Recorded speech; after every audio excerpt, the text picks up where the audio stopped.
जीवन को खुले मन से देखना सीखें। इस दुनिया की हर चीज, चाहे वो कितनी भी छोटी या बड़ी क्यों न हो, अपने आप में पूरी और खास होती है।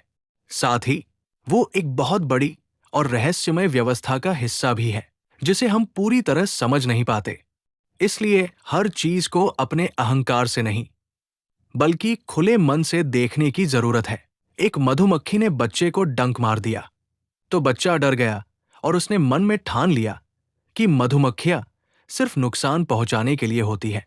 वहीं मधुमक्खी एक कवि को फूलों से रस लेते हुए सुंदर और कोमल लगती है, और एक वैज्ञानिक उसे प्रकृति के लिए जरूरी मानता है, क्योंकि वह पौधों के परागण में मदद करती है। असल में हर व्यक्ति अपनी समझ और अनुभव के आधार पर चीजों को देखता है। हर नजरिया अपने तरीके से सही होता है, पर पूरी सच्चाई उससे भी कहीं बड़ी होती है। इसलिए हमें दूसरों के नजरिए को भी समझने की कोशिश करनी चाहिए, क्योंकि सच्चाई हमेशा कई पहलुओं में छिपी होती है।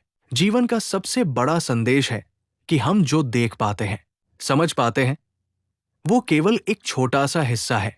जैसे जैसे हमारी समझ बढ़ती है, हम ये महसूस करने लगते हैं कि असली उद्देश्य हमारी सोच से कहीं अधिक विशाल, गहरा और व्यापक है।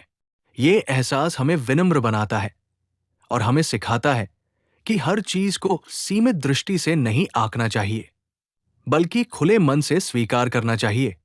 मनुष्य अक्सर अपने जीवन के उद्देश्यों को लेकर उलझन में रहता है।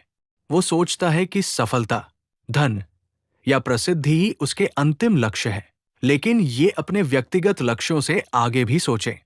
हम जो कुछ भी कर रहे हैं, वो केवल हमारे लिए नहीं, बल्कि समाज, प्रकृति और इस पूरी सृष्टि के लिए भी मायने रखता है। हमारे छोटे छोटे प्रयास भी बड़े बदलाव की नींव बन सकते हैं। इस दृष्टिकोण से देखें तो जीवन एक जिम्मेदारी बन जाता है।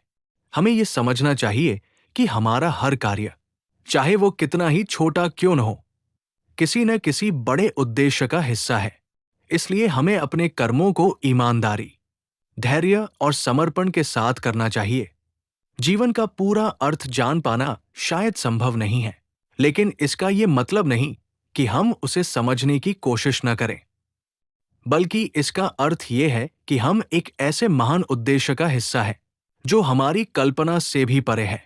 यही सोच हमें जागरूक, सहनशील और उद्देश्यपूर्ण जीवन जीने की प्रेरणा देती है।